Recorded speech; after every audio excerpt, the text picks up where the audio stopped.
Hi guys. So my name is Zahir. I'm from Cape Town, South Africa, and welcome to my podcast. So, the general idea of this podcast is to basically give people a platform, regardless of age, regardless of color, race, religion, any basic diaspora. There's just no boundaries here. So whether you come from a rich home, a poor home, whether you come from North America or South Africa, whether you come from Europe, whether you practice Islam, Judaism, Buddhism, whether you're agnostic, whatever the case may be, this platform is here for you to express yourself, to express your true opinions. And it's also a platform to engage with like-minded people, but also to engage in discussion. Topics that I personally feel are important, especially in current times, especially with people around my age. And I also feel like it's important to bring about a platform such as this to create both awareness and to allow people to find a safe place where they can share their opinions as well. So I just wanted to know, going ahead, what topics would you guys want to discuss, and what topics would you guys be interested in hearing about? You don't necessarily have to be an expert or professional in any field. What I'm just looking for is your honest, true opinion. I feel as human beings, as creation, having an opinion is as important as having a professional opinion. So ideally, I just want to know yourself. I want to know about you. I want to know what you think, and I want it all unfiltered.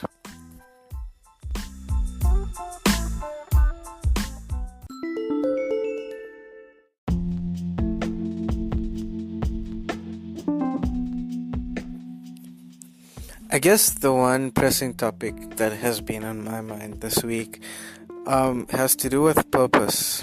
I've recently read a brilliant book called The Subtle Art of Not Giving a Fuck, and I highly recommend it for everyone to read. So this book has basically changed my perspective on how I look at things, especially in my personal life, especially if you feel like you're going through transition, or if you feel like you need to go through a transition, if you feel like you've hit a plateau, or if you feel stagnant wherever you are, be it in your studies, in your relationship, at home, in your work life, whether you're young or old, I'm sure that there's been a time when you felt like you've reached a dead end, or you've reached a point where you're not sure where to next, or you're not sure whether you're going the right way. This book has basically enlightened me to show me that it's okay if you don't know. What we do is we become too overwhelmed with options and opinions, and we become too engrossed in trying to measure ourselves up to other people, which can be a good thing. However, it becomes a bad thing when we're measuring ourselves up to either standards or successes or people that aren't in the same bracket as us. So it's good. It's one thing is good to aspire to become like famous people.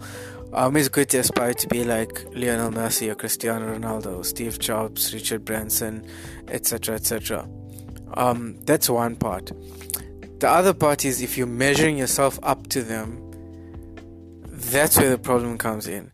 So if you're looking at your life and you're saying, okay, Steve Jobs is a multi-millionaire right now, he's successful, he's happy, he's living his life. I am where I am at the moment. I'm not a millionaire, I'm in debt, I don't know where I'm going in life, therefore I'm a failure. You firstly have the wrong measuring data, you have the wrong measuring equipment, you have the wrong measuring statistics, and your whole outlook to how you're measuring your success is wrong. So, Steve Jobs, firstly, his whole situation is very different to yours. His whole success story is very different to yours. Yes, you can use the blueprint of it, how he decided to not follow the masses. He decided to go against what he's been taught, and to do what he loves and to do what he feels strongly about, which is great. However, what you don't know is how much time, how much dedication, how much effort that took for him to get where he is right now. So what you need to do is to stop measuring yourself right now to where he is. So he might not be at the end of his destination, but he's probably on the road longer than you are. So you basically just at the beginning of the road, and so you need to measure yourself with people who are at the beginning of the road and not who are halfway there or who have reached the destination. And so by doing that, you then are able to get a more clearer picture of where you are at. And so that will give you a better picture of where you need to be and what you need to do, whether things are working out in a particular way, and what you need to change. Another aspect that they bring into this book is about choosing what to give a fuck about. So with this overthinking and overbearing ourselves with all this responsibility of life, and from the time how many people I know from school days, grade 9, 10, 11, 12, used to come across as depressed, sad. They so young, yet they have no enthusiasm for life going ahead. How many people dropped out of university? How many people ended up getting married? People have taken different routes and different journeys, yet everyone reaches a point where they feel overwhelmed. So I used to always be a worrier. I used to worry about my academics, I used to worry about my family, I used to worry about what I'm gonna do, I used to worry about how I'm gonna end up, I used to worry about what I'm gonna do tomorrow, what happens tomorrow. I used to worry about a whole shit of things. And in this book, the author says that you need to stop giving a fuck about everything and start choosing what to give a fuck about. And so that got me thinking, if I had to take a whole list of things that I currently give a fuck about, how many of those things actually aren't really in my control? Firstly. Secondly, how many of these things are actually important?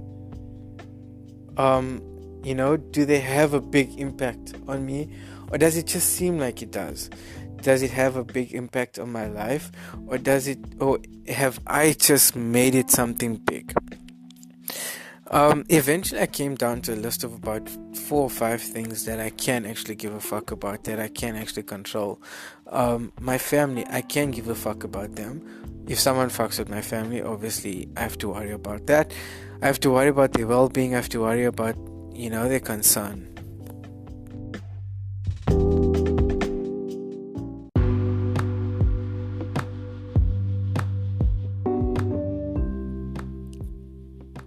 So, I guess we all just have to reach a point in our lives where,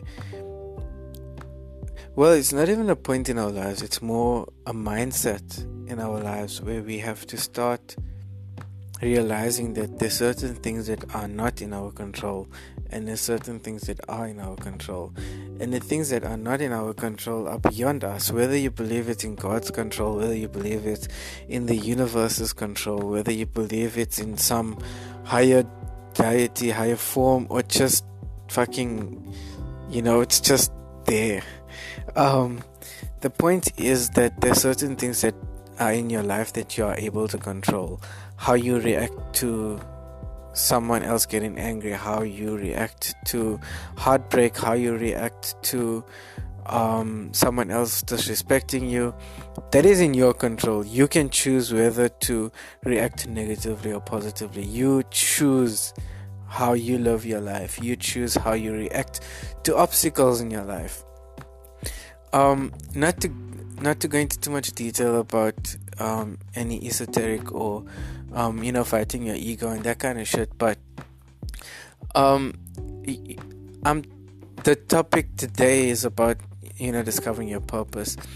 And in order to get there, you have to discover what's important in your life and what isn't, what you choose to give a fuck about in your life and what you choose to not give a fuck about in your life. So ultimately, there isn't a set answer. Everyone has their own journey. Everyone's journey is unique. Everyone's journey is special.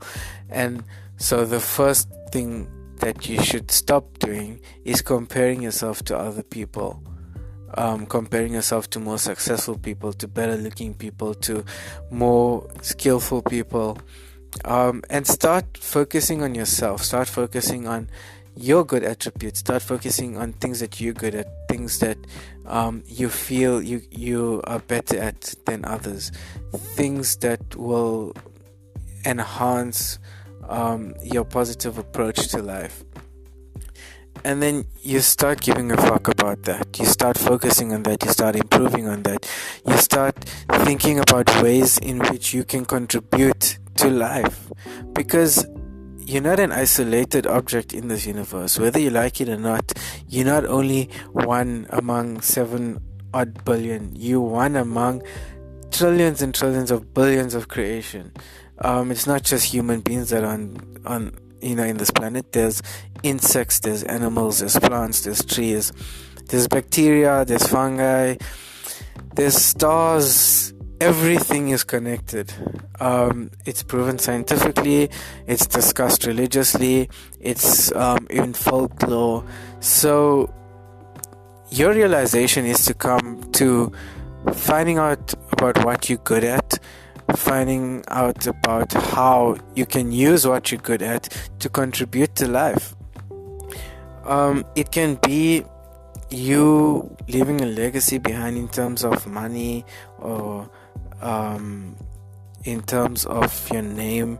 If you look at greats like Muhammad Ali, he was a great boxer, but he also left behind his wisdom, his poetry, his story, his inspiration.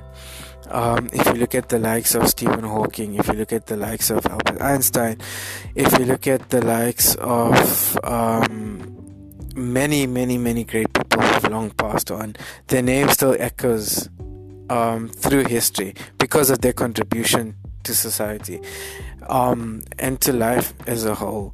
And you don't have to worry about leaving such a large scale legacy behind. It starts off small, and whether people recognize it or people don't recognize it, your job or your responsibility should just be to do good, or to be beneficial to someone else, and not to do it for the recognition, but to do it just because it's your innate duty. So you choose what to give a fuck about. Once you decide, or once you figured out what to give a fuck about, you realize that your worries automatically decline. Your unnecessary worries, your unnecessary stress, you'll start to feel whole, you'll start to feel free, you'll start to feel like you have more energy, and that there's more that you can do, there's more that you want to do with life, and you can focus your energy on the things that you are good at, and you start realizing that there's a whole lot of possibility. And when you reach this realization, your mindset starts changing, and you start accepting things, and you start opening up to new information and new experiences. And this is a great feeling, because this is how people start reaching higher consciousness. It's a realization. It's not a destination. It's a work in progress as well. So you choose what to give a fuck about, and then you start realizing what you are good at, and you focus on that.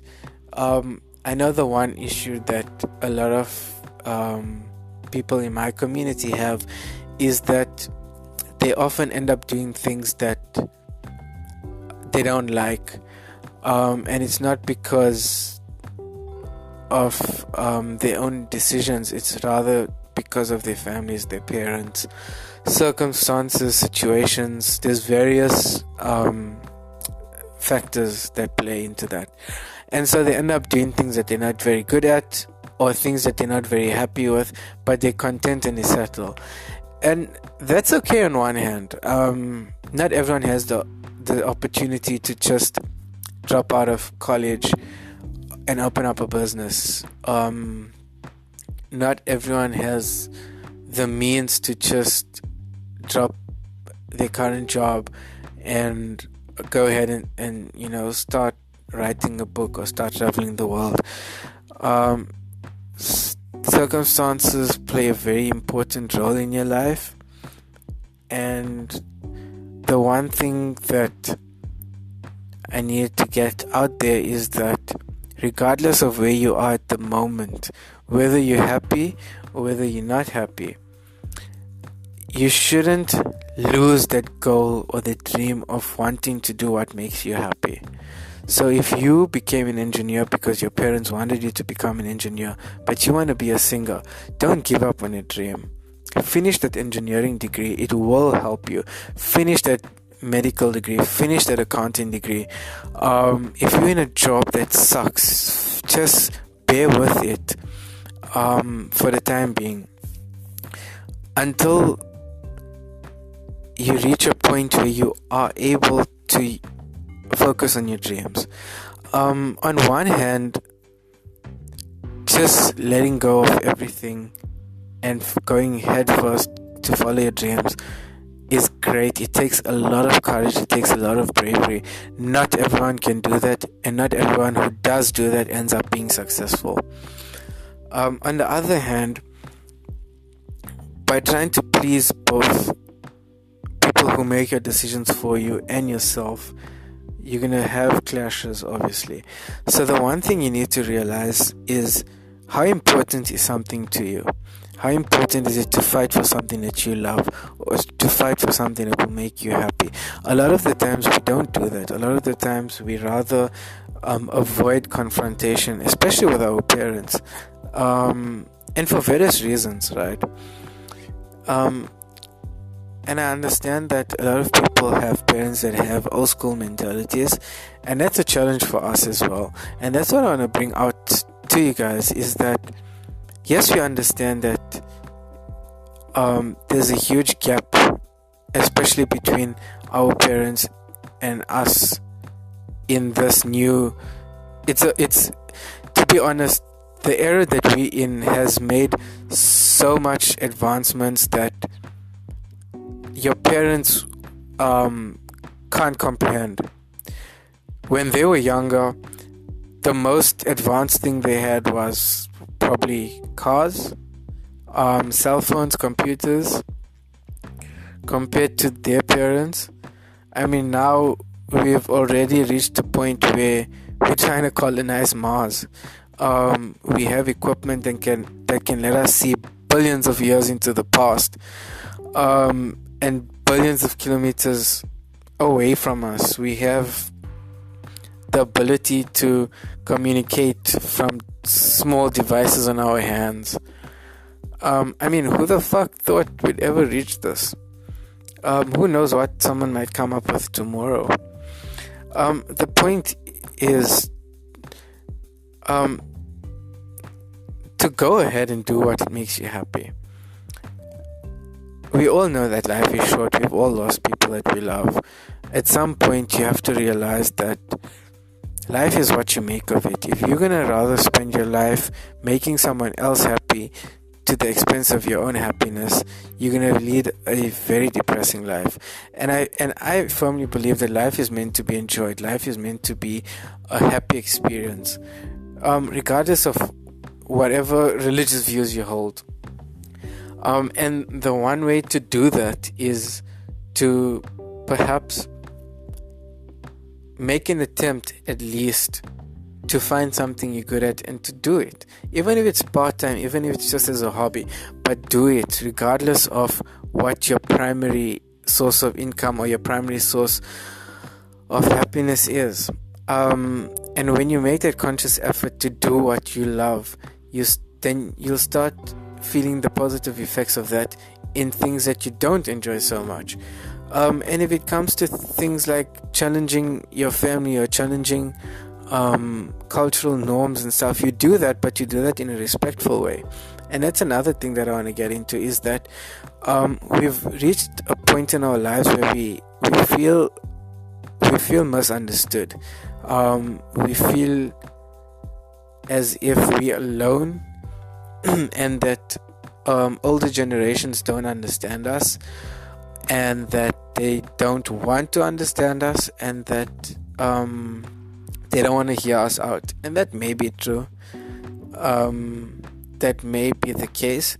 However, there's one thing that we should always keep in mind, is that we need to respect our elders, regardless of who they are, regardless of whether they're family, regardless of whether they're our own parents, regardless of whether they white, black, brown, if they're Muslim, if they're non-Muslim. Any elder should be respected, and not because they're older than you, not because they're your uncle or your father, but because it's common courtesy. As a human being, you should rather be in this mindset of respecting a fellow human being. And so when you get into this mindset of looking at other people with a pure heart, with pure intentions, with love and peace and kindness, the world will be a better place. If you help someone smile, I'm sure you've kind of heard of the butterfly effect. If I meet someone and I'm pleasant to them, I automatically transfer my pleasantness to that person.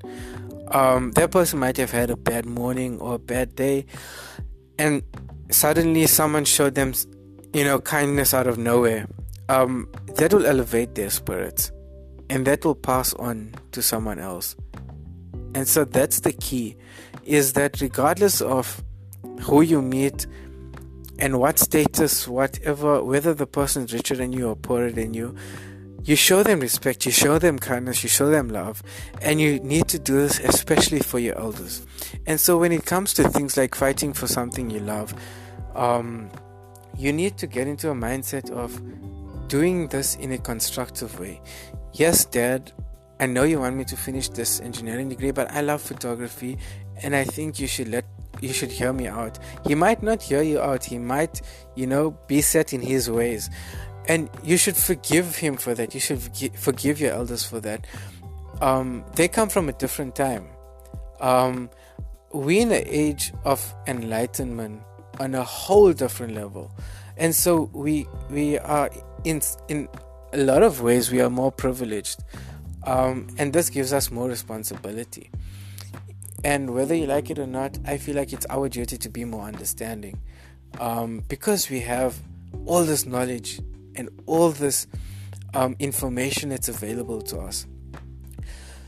So I'll give you an example. I know someone who was forced to study engineering, but they wanted to go ahead and do sports science. They did engineering, and for months, they've been fighting with their family to drop out of engineering, and this person wanted to go ahead and study biokinetics. Regardless of the amount of attempts that person made with their family, the family chose to not budge. They were rigid as a wall, and eventually this person took the initiative to drop out. There was a big family fight. This person ended up enrolling in psychology. Anyways, 4 years down the line, this person is a psychology graduate and has no regrets for what happened. This person went out and chose to not continue with what doesn't make them happy. And sometimes the people that you love, the people that make your decisions for you, might not see that, and that's okay. But the main thing is that you don't break that boundary, you don't break that line of respect or that line of love, of kindness, of peace. And the one thing we need to get into our mind is that it's okay to have differences. It's okay to have different opinions. If we all had the same opinion, how boring would life be?